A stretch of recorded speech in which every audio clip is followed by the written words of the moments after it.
os estudantes, quando chegam, né, no internato, eles chegam com uma ansiedade muito grande, né?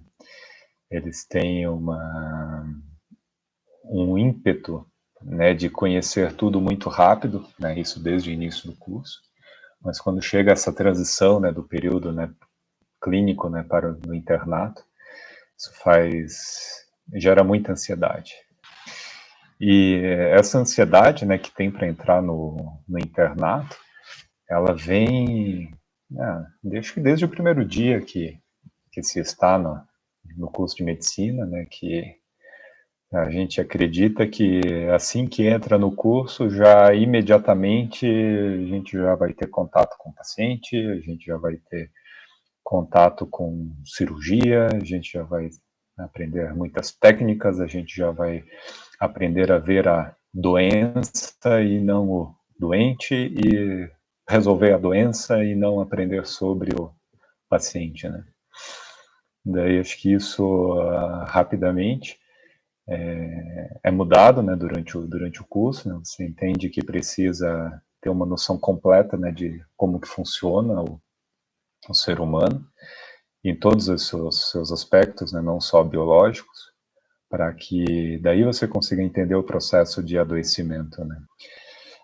E dentro dessa linha, a gente começa a aprender, né, as bases, né, fisiológicas, né, de como tudo acontece, de como tudo funciona, mas aquele nosso ímpeto da entrada no curso, ele continua, né? Ele continua no sentido de que a gente quer ter contato com o paciente. A gente quer ter contato com o paciente logo, e nessa ideia de ter contato com o paciente logo, a gente começa a fazer estágios e começamos a entrar nas ligas, né? E uma concorrência enorme, difícil, né, entrar nas ligas, nas mais bem estabelecidas, as que estão há muito tempo e tal. Só que quando a gente entra, nem sempre o retorno que a gente tem é aquilo que a gente imaginava. Talvez muito porque no momento que a gente entra, tem esse contato, né, direto, né, com o paciente num contexto completo, né? Então ele, paciente doente e precisando, né, ser tratado, né, na parte prática, né, das ligas, muitas vezes a gente não está preparado para isso, né? Então a gente não tem ainda, né, uma fundamentação que sustente, né, aquilo que está sendo discutido, né, para a gente poder entender o que está sendo discutido, poder entender o mecanismo fisiopatológico que faz com que determinado procedimento precise ser realizado. E daí, nesse sentido, a gente acaba, né, talvez não aproveitando tanto, né? E junto com as ligas, acaba entrando também os famosos estágios em emergência ou estágios em unidades, né, de cirurgia, né? E também, né, por muitas vezes isso ser muito cedo, a gente acaba presenciando situações que são muito interessantes, claro, né? Então, o dia do plantão, né, assim, é uma alegria, é uma coisa diferente que a gente está vendo, né? Mas a partir do momento, né, que a gente começa a sentir a realidade, né, às vezes preocupa, né? Porque a gente não está preparado para lidar diretamente com o residente, lidar diretamente com as intercorrências que acontecem durante uma cirurgia, lidar com o staff, lidar com o chefe, né, daquele procedimento, né? E às vezes, né, acabamos sendo expostos a situações que não são legais, né? E essas situações vêm às vezes, né, por desconhecimento, mas a gente tem que lembrar que a formação ela leva tempo, né? E nem sempre a gente está na fase que precisaria, por exemplo, para responder uma pergunta de um residente ou responder a pergunta de um professor, tal. Só que isso não é demérito, né? Só que as situações são colocadas muitas vezes como se fossem, né? Então, se eu estou participando de uma liga, eu tenho estágio que é no centro cirúrgico, meu dia de plantão é no centro cirúrgico, e o professor faz uma pergunta e eu não sei o que responder, pega mal, ou acho que pegou mal, ou agora eu vou ficar marcado, ou alguma coisa nesse sentido. Ou, pior das coisas, né, que pode acontecer nessa fase, né, achar que daí você não dá para aquilo. Tá? Então, por exemplo, a questão de cirúrgico não é para mim. Né? Porque tive uma experiência, né, em determinada cirurgia, a cirurgia foi estressante, foi mais pesada, tal. Teve intercorrências, atitudes precisavam ser tomadas de uma forma mais rápida, tal. E nesse momento, né, claro, estou começando, né, e eu começando, fico mais nervoso, preocupado e não consigo desempenhar tudo aquilo que eu poderia, tudo aquilo que eu sabia naquele momento. Né? Então, isso gera angústia, né, lógico, só que de certa forma, faz parte do processo. E o que a gente quer, né, conversar hoje é justamente como se preparar para essas situações, né? Porque quando você entra no internato, alguns tiveram experiência cirúrgica por atividade extracurricular, mas boa parte não teve, tá? Se a gente for considerar todas as áreas, né, da medicina, né, que a gente pode seguir, né, depois de formado, as que envolvem cirurgia, olha, é menos de um terço das áreas, talvez até menos, né, do que isso. Né? Só que todo mundo tem que passar pelo estágio, todo mundo tem que passar pelo internato de cirurgia. Né? Todo mundo tem que passar pelo internato da GO, da gineco-obstetrícia, né, que também envolve procedimento cirúrgico e tal. Né?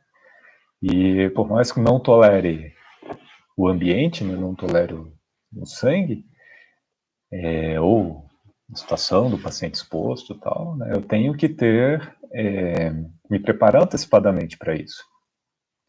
Porque não, assim, não faz sentido, né, se eu vou fazer uma determinada área, por exemplo, eu vou fazer pediatria, ou vou fazer dermatologia, ou vou fazer medicina nuclear, tal, né, anatomia patológica. Não tem sentido eu deixar de lado praticamente 6 meses, né, da minha formação, né, ou não aproveitar isso, né, se for considerar, né, o estágio em cirurgia, por conta, né, de muitas vezes, né, uma impressão que foi construída de uma forma ruim, né? E o ambiente, né, o ambiente de cirurgia, né, eles sempre colocam, né, como às vezes a gente tem uma amostra viciada, né, do que aparece na TV, né, de que ou nas séries, né, essas coisas, né, de que não, o cirurgião tem que resolver, o cirurgião resolve tudo imediatamente, ou o ambiente é tenso e tem uma hierarquia que tem que ser seguida à risca e que se eu não me der bem em determinada situação, estou acabado, etc. Né? O que envolve, né, a cirurgia acaba levando para isso, mas é muito diferente da realidade. Né? Então, assim, tem muita preocupação, né, de que o estudante possa ser constrangido, né, durante uma cirurgia e tal. Olha, não vou dizer que seja difícil, tá, que isso aconteça, mas é muito mais difícil acontecer para aquele que se preparou ou se preparou para aquilo que vai começar, né?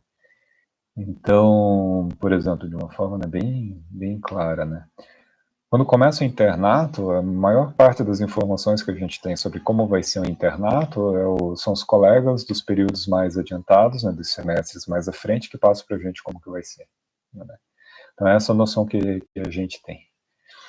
E, sendo assim, quando a gente faz uma avaliação, nesse caso, né, o estudante que acabou de passar pelo internato, na visão dele, que está passando como foi o seu internato em cirurgia, é apenas um dos lados, né, da avaliação. Né? E sendo que precisaria-se ter, né, no mínimo, né, a avaliação, né, de como que é o internato, né, na visão do professor e na visão do paciente. Tá?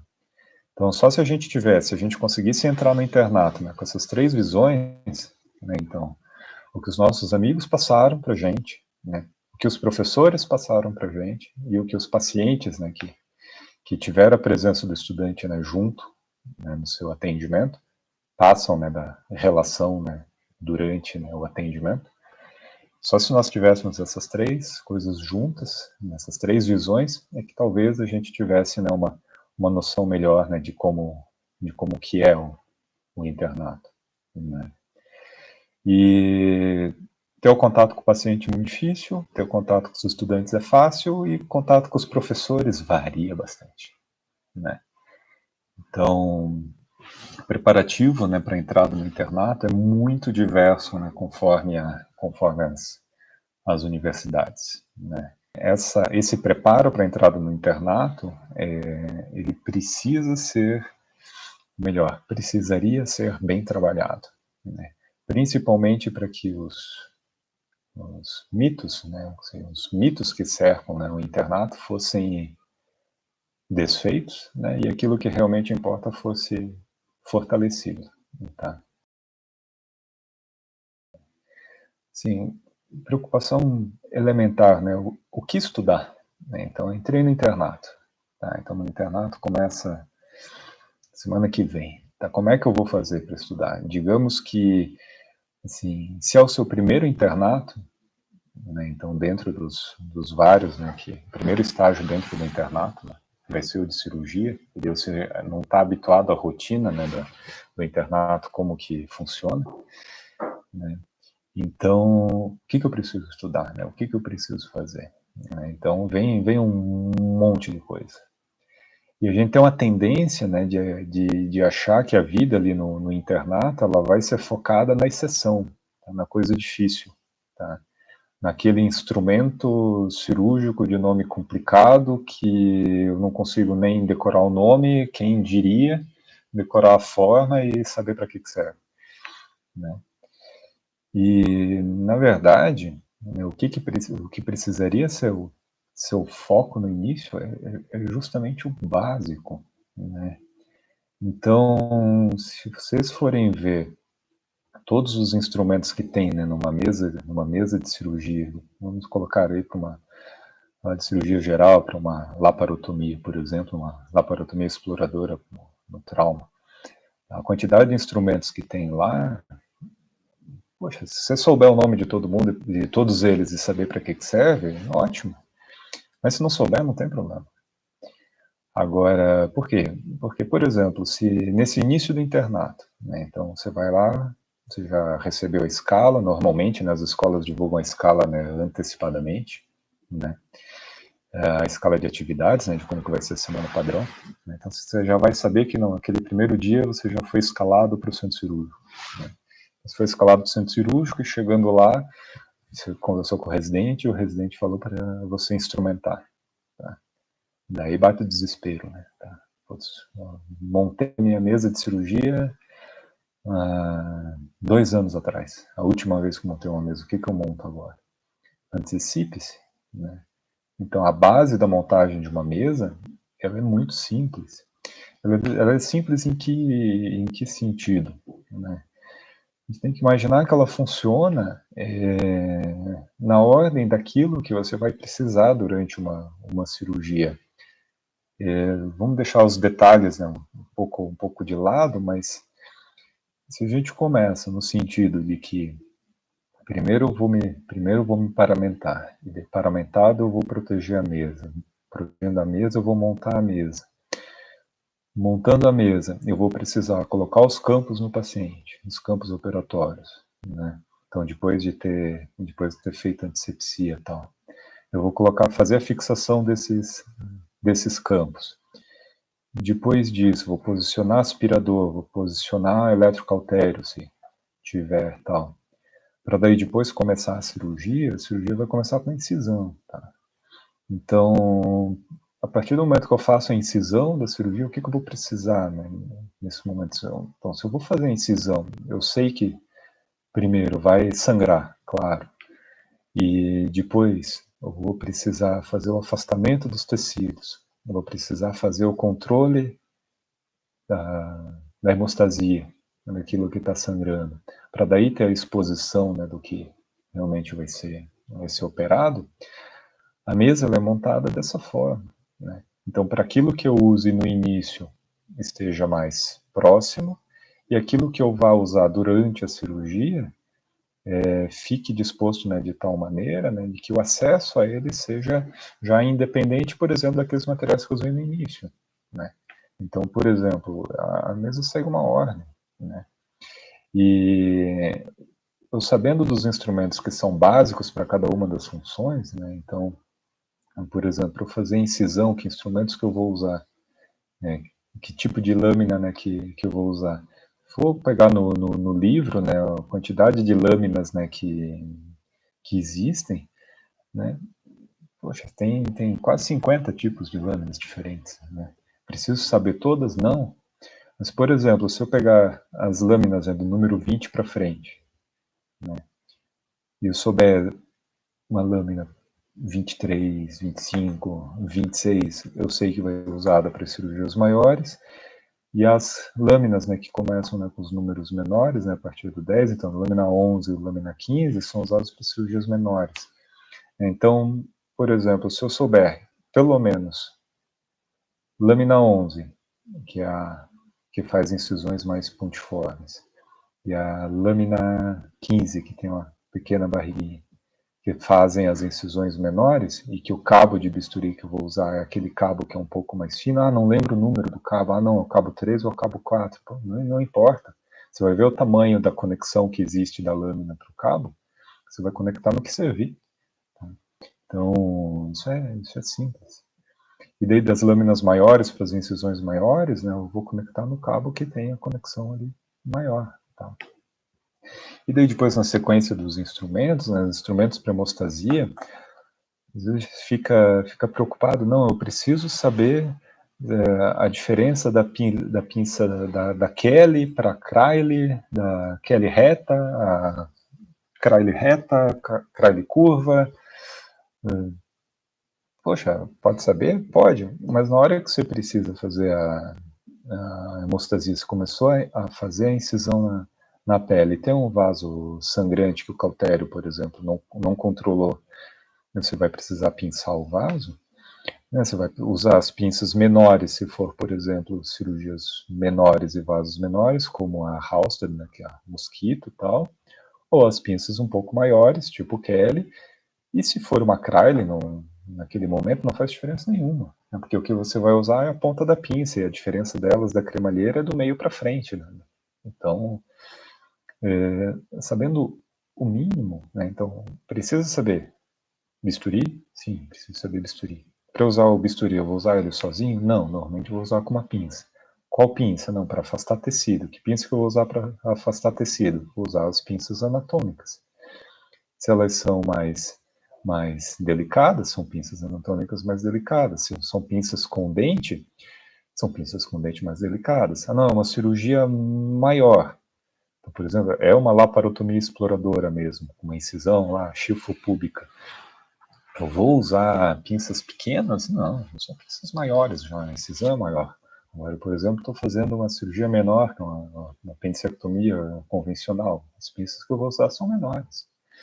Então, isso acaba sendo bem proporcional mesmo, né? E depois que você faz, né, esse controle da hemostasia, está seguindo os passos, né? Vou precisar afastar os tecidos, né? Então, qual é o afastador que que mais se usa? O Farabê, tá? Tem inúmeros outros afastadores que são parecidos com ele. Mas se souber a diferença, por exemplo, entre os próprios Farabês, conseguir saber a proporção que existe para o tipo de cirurgia, o que precisa ser feito e o tamanho do Farabê que você vai usar, já é um ganho muito grande. Tá? Então, por exemplo, está fazendo uma cirurgia grande, você vai dar um farabef pequeno? Não, não vai. Vai ser proporcional. E isso ainda é uma fase, né, do início da cirurgia. E as tesouras, né, também é um motivo de preocupação, né? Então, por isso que quando você vai instrumentar, precisa estar muito ligado no que está acontecendo na cirurgia. Mas no que está acontecendo no sentido, sim, de que eu estou no início da cirurgia, eu estou fazendo a abertura, não tem nenhum tecido mais delicado que eu precise dissecar, ou não, eu já estou na fase mais avançada da cirurgia, eu estou no tempo principal da cirurgia, e daí eu preciso, né, ter instrumentos mais delicados. Então, nessa linha, por exemplo, você já faz a diferenciação das tesouras. Por exemplo, eu vou usar uma tesoura de maio, que é a tesoura mais robusta, se eu estou mais no início da cirurgia, ou se eu estou no final, eu preciso cortar um fio, por exemplo, ou se eu preciso fazer uma secção de tecidos mais espessos. Agora, se eu estou numa fase de secção mais delicada da cirurgia, normalmente não vou usar uma tesoura de maio, vou usar uma tesoura de Metzenbaum. Então, você olhando as tesouras, você vai ver a diferença. Uma é mais delicada, a outra é bem mais grosseira. Então, esses macetes, né, para cirurgia, né, ajudam muito. Né? Então, é algo delicado, já procuro os materiais na mesa que são delicados. É algo mais grosseiro, já vou procurar os materiais mais robustos, né, durante a cirurgia. E outra questão, né, daí são os afastadores, né, maiores. Não tem muita diferença, né? Assim, em termos assim, de eu precisar muitos afastadores diferentes dos grandes. Por exemplo, se eu souber que para a grande maioria das cirurgias no tórax eu vou usar o afastador de finoqueto, e que o finoqueto ele só essencialmente é usado para as cirurgias no tórax. E se eu souber que para as cirurgias abdominais, a maior parte, né, por exemplo, das cirurgias abdominais usam o Gosset, ótimo, ótimo. Né? Então já ajuda muito. Tá? E sabendo, né, dos básicos, né, já te poupa de muita enrascada na cirurgia. E uma coisa que na hora do enrosco, né, ajuda bastante, é conversar com o residente ou com quem pediu. Né? Então, você está em dúvida no instrumento, ou, por exemplo, pediu um afastador lá, um Doyan para você. Você tem dúvida do tamanho, né, que precisa usar. Porra, sua primeira cirurgia, pergunte, pergunte, pergunte mesmo, claramente, né, mas professor, ou souber o nome do residente e tal, mas qual que é o afastador que você está precisando mesmo? Pode me mostrar, não tem problema nenhum. Tá? Então, e a atenção daí nesse sentido, né, faz grande diferença, porque a partir do momento que ele fala a primeira vez, né, você precisa memorizar as coisas rapidamente, né? Então, eles vão explicar, a maioria entende isso, e uma coisa também é bem clara, assim,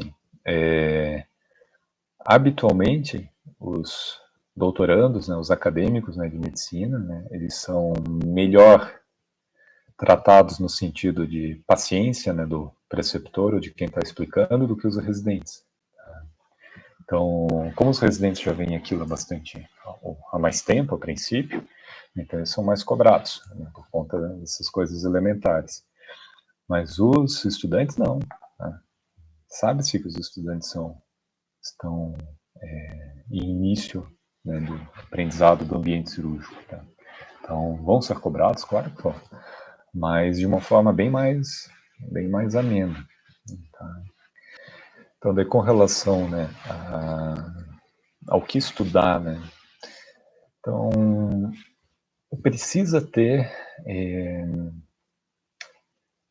assim, um contato, né, com a equipe para conseguir saber antes o que vai acontecer na cirurgia.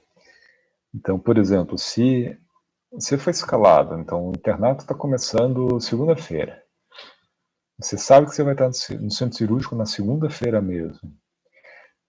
No final de semana, você tem que ter contato, né, com quem estiver lá, porque já se sabe como que está montado o mapa cirúrgico para o seguinte.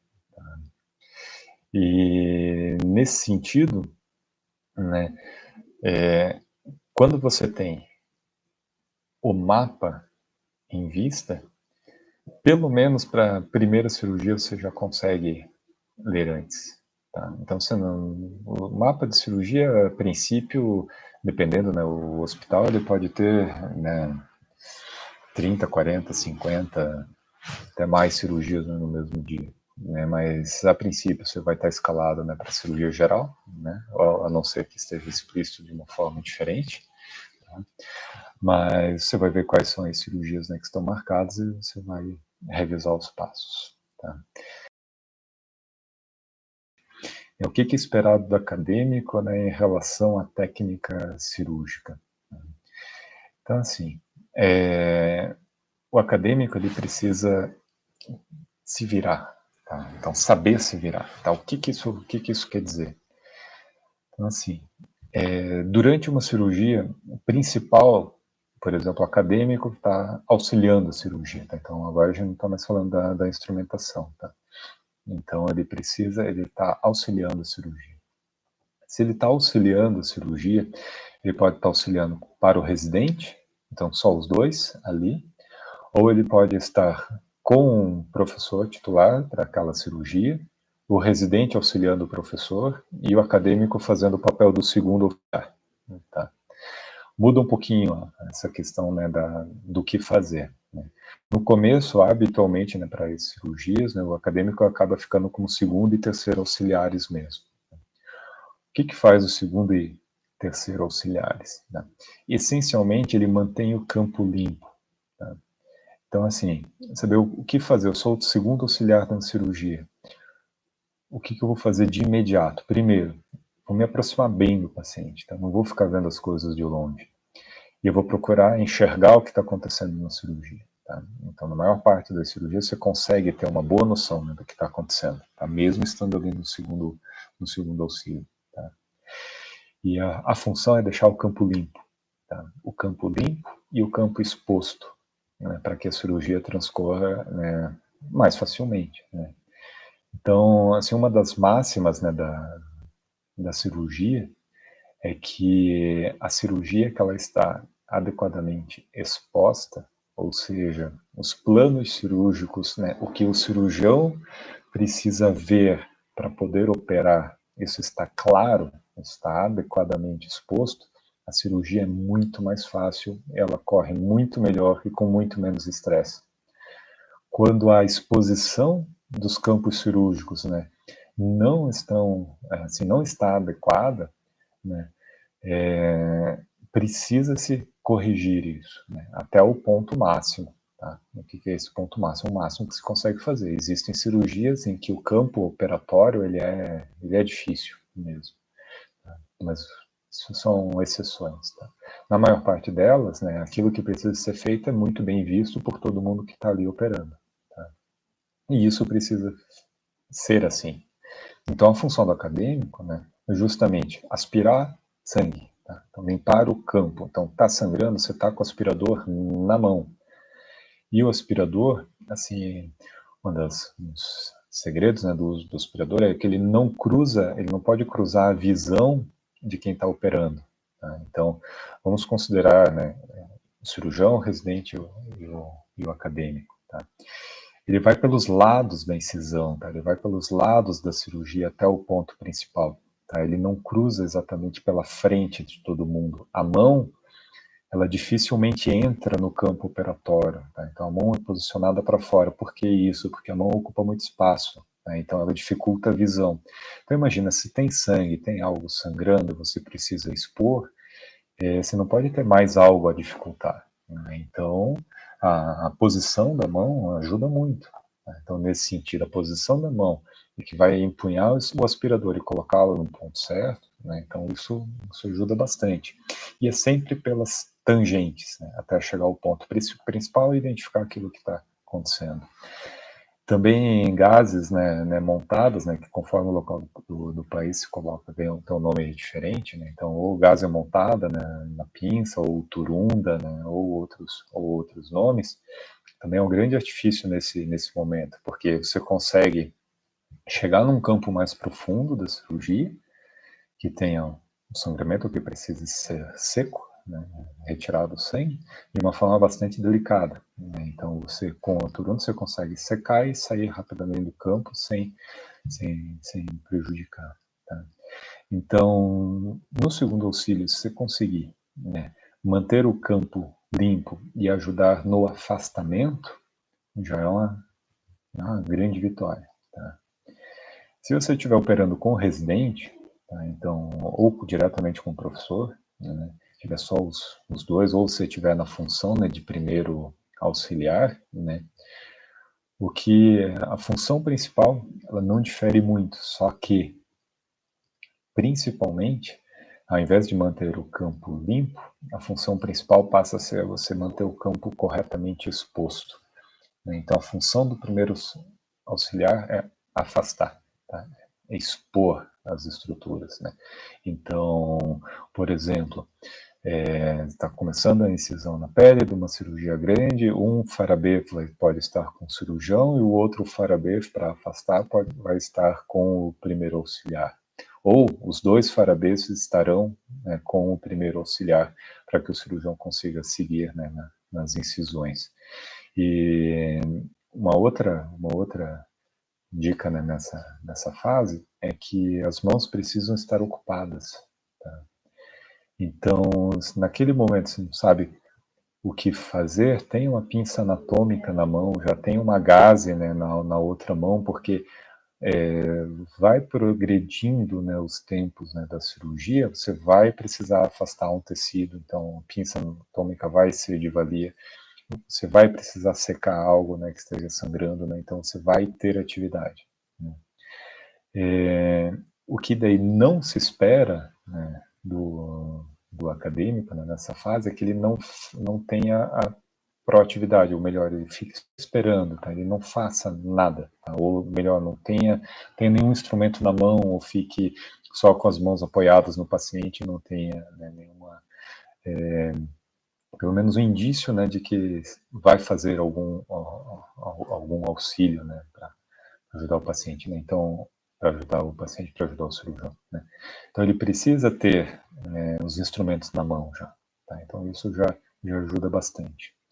Então, isso durante a cirurgia, resumidamente, né, isso que se espera, né? E nos pontos finais, né, da cirurgia, quando acaba o tempo principal, na maior parte, né, dos hospitais, né, dos hospitais de escola, né, os acadêmicos ajudam a fechar o paciente. Tá? Então, saber os pontos precisa. Tá?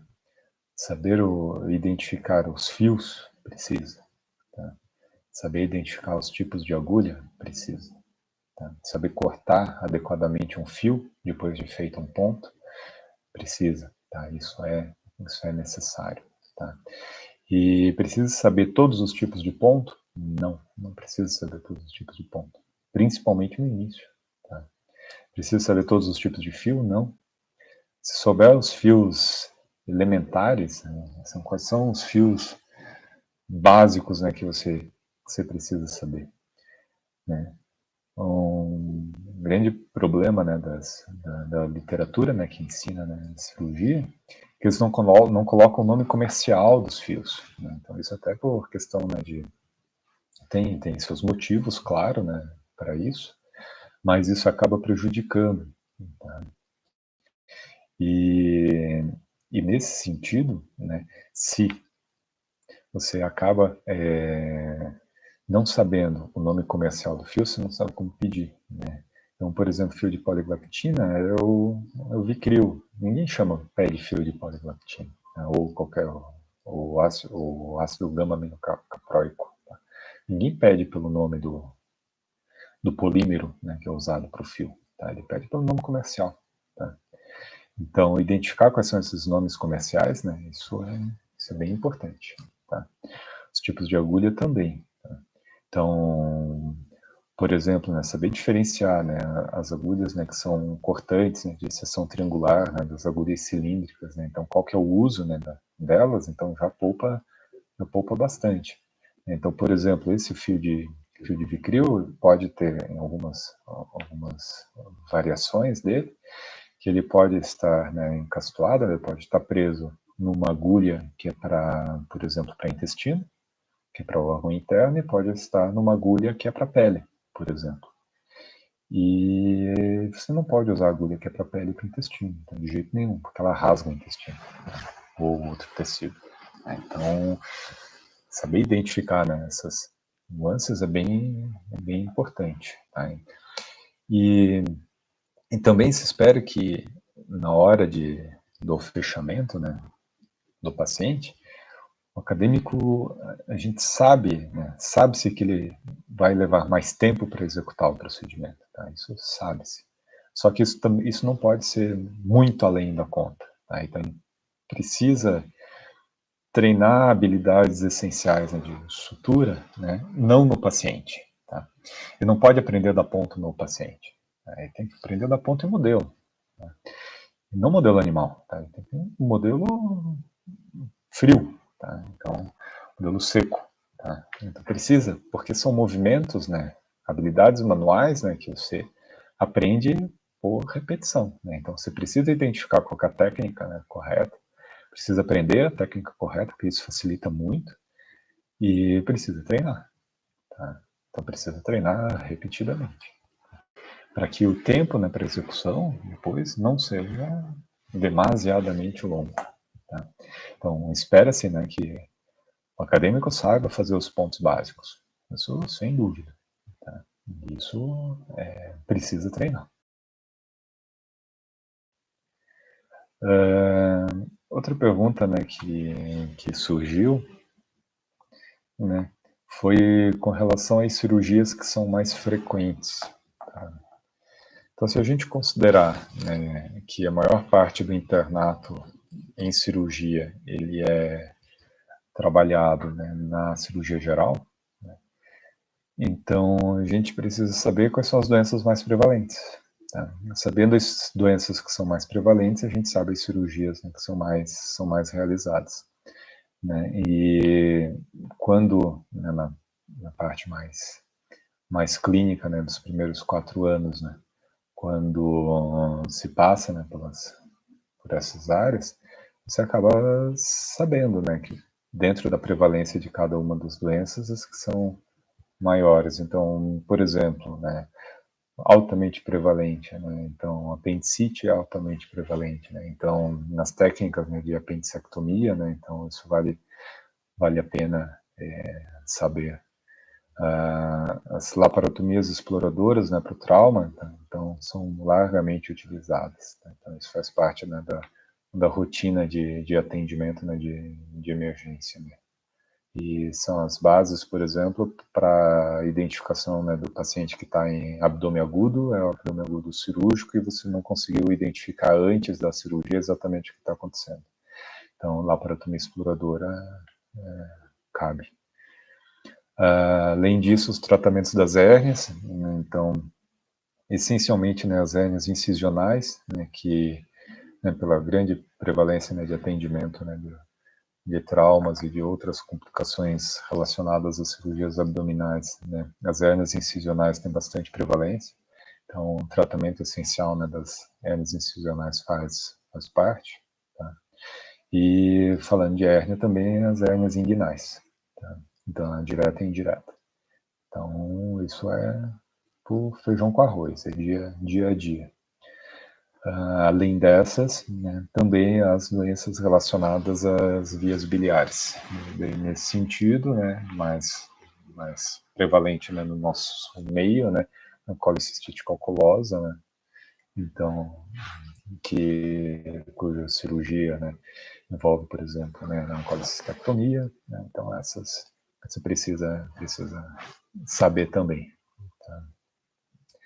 Além dessas, daí que entra numa variedade bastante grande de cirurgias no melhor de causas, né, que levam ao mesmo tipo de cirurgia, né, que daí são as anastomoses, né, intestinais, entrando também, né, as gastroenteroanastomoses, né, ou as enteroenteroanastomoses. Tá? Então, acho que isso também vale a pena estudar.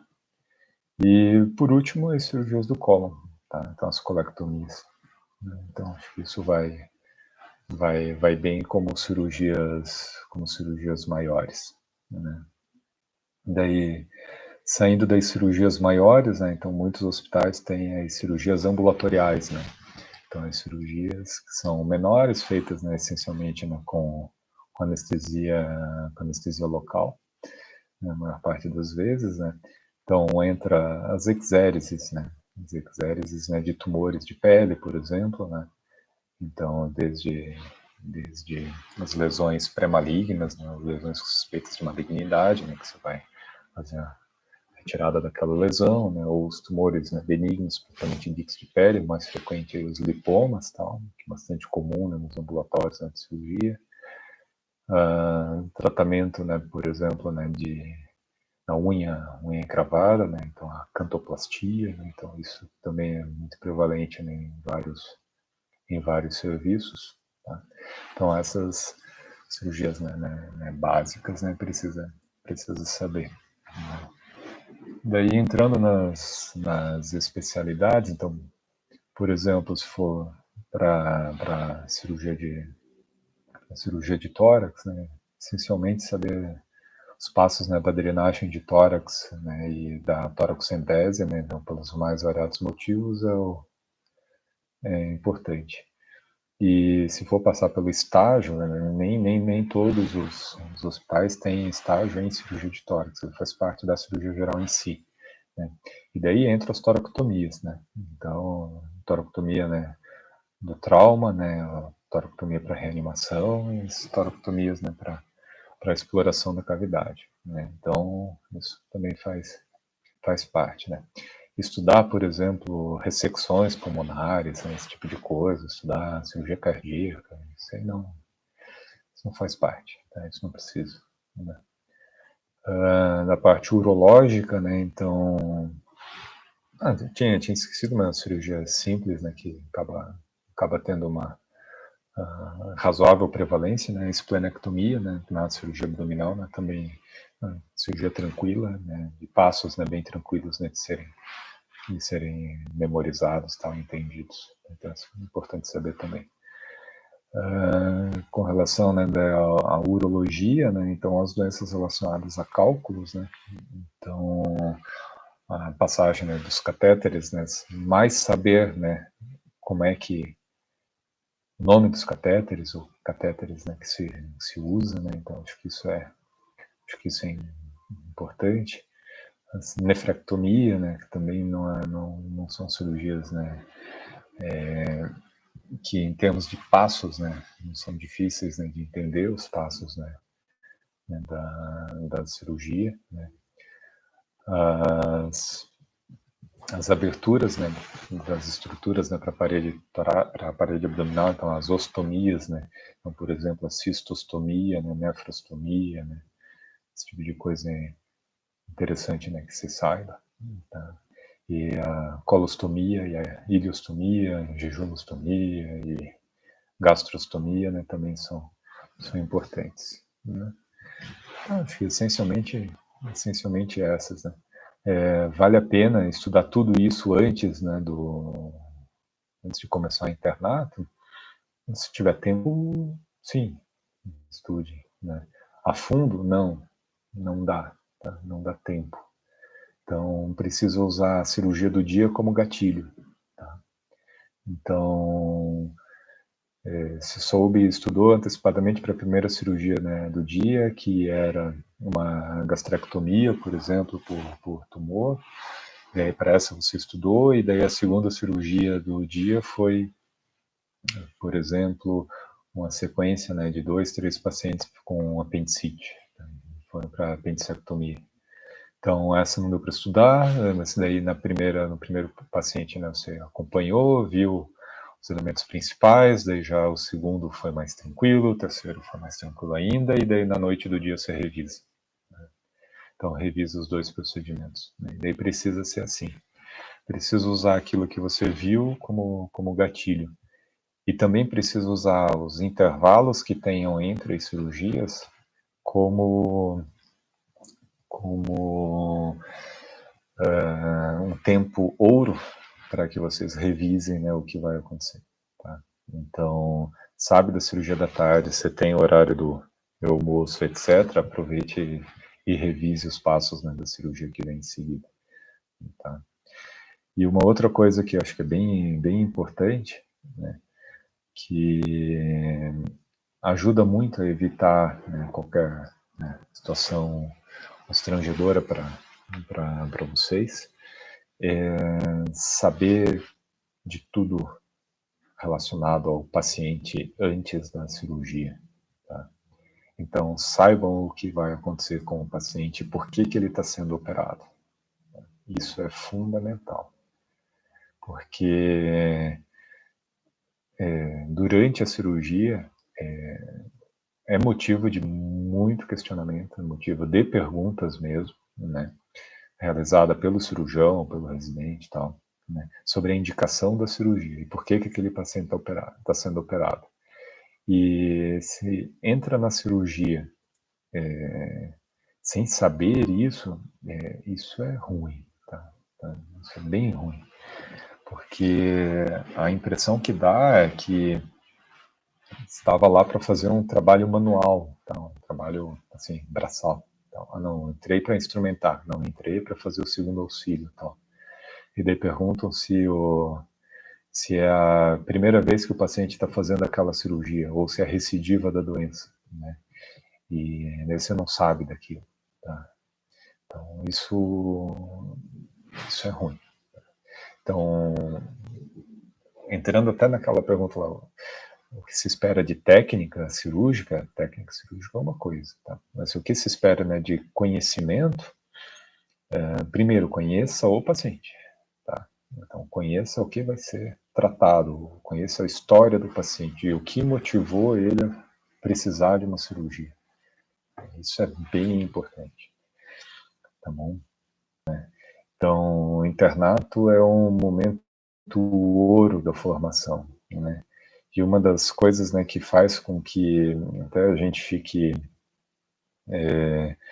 até sem entender, né, muito o porquê, o estudante dentro do centro cirúrgico que ele acaba de ver determinada cirurgia e, e ele acaba, por exemplo, deixando de estudar aquela cirurgia ou aquilo que está acontecendo naquele momento para, por exemplo, pegar uma apostila de um curso preparatório para residência e ficar estudando questão de prova. Tá? Então, dicas não relacionadas àquilo que ele viu. Que a gente sabe, né? Então, existem inúmeras, né, teorias, né, e fundamentação, né, do ensino médico, né, que sustenta que o aprendizado ele é baseado, né, na experiência. Né? Então, quando você tem a oportunidade, né, de estar em uma cirurgia, de conhecer um paciente, entender o que aconteceu desde o aparecimento da doença dele, quais foram os sintomas, né, que apareceram, a evolução desses sintomas, né, que motivaram a busca ao atendimento, a cirurgia que foi feita e como foi a evolução, se teve ou não complicações e como que isso foi contornado e como que vai ser a perspectiva para frente, né, depois de tratado, né, o que esse entendimento faz em termos, né, de sedimentação do conhecimento é incomparável à memorização de livro, tá? Então, qualquer tipo deles. Então, o internato, ele tem a parte prática, né, bastante importante, só que a parte teórica, ela existe, né, só que ela é bem menos, né, existem as reuniões clínicas, etc., né, aulas, etc., que acontecem durante o internato também, mas isso acaba sendo muito mais profundo do que estudar da mesma forma que estava estudando antes, sabe? Então, isso precisa ser diferente, tá?